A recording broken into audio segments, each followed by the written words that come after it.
최근 국내 주요 금융지주 CEO들이 연이어 해외 투자 설명회에 적극적으로 나서며 글로벌 투자자들의 이목을 집중시키고 있다. 진옥동 신한금융 회장, 임종용 우리금융 회장, 빈대인 BNK금융 회장, 황병우 IM금융그룹 회장 등은 올해 들어 직접 해외 세일즈에 나서며 기업 가치 제고를 위한 강한 의지를 표명했다. 이러한 노력에 힘입어 금융지주들의 주가는 연일 사상 최고가를 경신하는 등 괄목할 만한 성과를 거두고 있다. 적극적인 밸류업 행보가 투자자들의 신뢰를 얻으며 주가 상승을 견인하고 있다는 분석이다. 진옥동 신한금융 회장은 지난 2월 일본에서 첫 해외 IR을 시작으로 5월에는 영국, 독일, 폴란드 등 유럽 주요 도시를 순회하며 글로벌 투자자들과의 소통을 강화했다. 그는 지난해 11월 홍콩 IR을 통해 기업 가치 제고 의지를 확고히 전달한 데 이어 올해에도 밸류업 홍보에 적극적으로 나서고 있다. 진 회장은 2월 일본 IR에서 나흘간 현지 주요 금융기관 및 기관 투자자들과의 미팅을 통해 투자 유치 및 확대를 위한 노력을 기울였다. 5월 유럽 IR에서는 지난해 발표한 기업가치 제고 계획의 이행 상황과 더불어 올해 목표인 ROE 50bp 개선, CET1 비율 13.1% 이상, 주주 환원율 42% 이상 달성을 위한 전사적 노력을 강조하며 시장과의 약속을 성실히 이행하고 있음을 강조했다. 특히 진 회장은 유럽 출장 중 글로벌 투자은행 골드만삭스와 기업금융 및 자산관리 분야에서의 협력 방안을 논의한 것으로 알려져 더욱 기대를 모으고 있다. 신한금융에서는 진 회장 외에도 윤재원 이사회 의장이 지난달 홍콩과 싱가포르를 방문하여 현지 주요 투자자들을 대상으로 IR을 진행하며 투자 유치에 힘을 보탰다. 임종용 우리 금융지주 회장 역시 지난달 인도네시아와 홍콩을 방문하여 주요 주주 및 해외기관 투자자들과 만났다. 이는 임 회장이 취임 첫 해인 2023년 중동 방문 이후 약 1년 8개월 만에 해외 IR 무대에 오른 것으로 우리금융이 단독으로 해외 IR을 진행한 것은 임 회장 취임 이후 처음이다.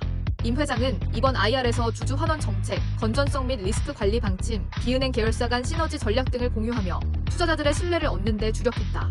그는 올해 초 주요 투자자에게 보낸 IR 서한에서 그룹의 밸류업 추진 의지를 강조하며 적극적인 행보를 예고한 바 있다. 황병우 IM금융그룹 회장은 지난달 미국 보스턴, 뉴욕, 시카고를 방문하여 미국 내 투자자들을 직접 만났다. 그는 이 자리에서 실적 회복 전망, 중장기 성장 전략, 향후 주주 환원 방향성에 대해 설명하며 글로벌 투자자들과의 신뢰를 구축하는 데 힘썼다. 황 회장은 지난해 취임 후 책임 경영 의지를 표명하기 위해 자사주 1만 주를 매입한 데 이어 올해 초에도 추가로 1만 주를 매입하며 CEO로서의 책임 경영과 주가 부양에 대한 의지를 적극적으로 드러냈다.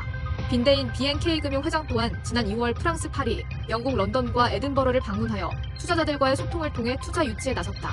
금융지주 수장들에 잇따른 해외 IR 행보는 각 사의 밸류업 정책 의지를 대외적으로 알리고 글로벌 자본시장에서 기업 신뢰도를 높이기 위한 전략으로 풀이된다. 이러한 노력은 투자자 신뢰도 제고와 함께 실제 주가 상승으로 이어지고 있다. 금융투자업계에 따르면 KB, 신한, 하나, 우리금융 등 4대 금융지주는 지난달 말 기준으로 모두 연중 최고가를 경신했다. IM금융지주의 주가는 전년 말 대비 36.6% 상승하며 최고치를 기록 3거래일 연속 신고가를 세우기도 했다. 증권가에서는 사상 최대 실적과 자사주 매입 및 소각 등 적극적인 밸류업 계획 이행이 주가 개선으로 이어지고 있다고 분석한다. 실제로 올해 1분기 4대 금융지주의 당기 순이익은 4조 9,289억 원으로 지난해 같은 기간 대비 16.8% 증가하며 역대 최고치를 기록했다.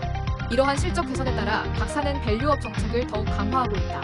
KB금융은 1분기 실적 발표와 함께 현금 배당 확대 및 3천억 원 규모의 자사주 매입 소각 계획을 발표했다. 하나금융 역시 하명주 회장의 리더십 아래 밸류업 정책을 강화하며 주가 순자산 비율 1배 달성을 목표로 내걸었다. 신정부의 증시 부양 정책 기대감 또한 금융주 상승을 뒷받침하고 있다. 여야 대선 후보 모두 배당소득 분리과세, 자사주 소각 등 적극적인 증시 부양책을 약속하면서 고배당주로 꼽히는 금융지주에 대한 투자 매력이 높아졌다. 환율 안정세 또한 투자 심리에 긍정적으로 작용하고 있다. 지난해 말 이후 급등했던 원달러 환율이 최근 1,300원대 중반까지 하락하면서 은행권의 위험가 중 자산 부담이 완화되고 자본 비율 개선 기대감도 커지고 있다. 최정욱 하나증권 연구원은 환율 하락은 외화 환산 이익 발생뿐만 아니라 외화 이자 수익 자산 감소와 RWA 감소 등으로 인해 순이자, 마진과 보통주 자본 비율에도 긍정적인 영향을 미친다며 환율 상황을 감안하면 2분기 실적도 기대치를 상회할 가능성이 크고 CET1 추가 상승이 밸류업 기대감 등으로 이어질 수 있다는 점을 감안하면 은행주의 상승 추세가 훼손될 가능성은 낮다고 전망했다. 금융권 관계자는 CEO들이 해외에서 직접 투자자를 만나 밸류업 의지를 전달한 것이 시장에서 긍정적으로 받아들여지고 있다며 앞으로도 적극적인 글로벌 IR 전략이 기업 가치 제고에 큰 영향을 미칠 것으로 전망된다고 밝혔다.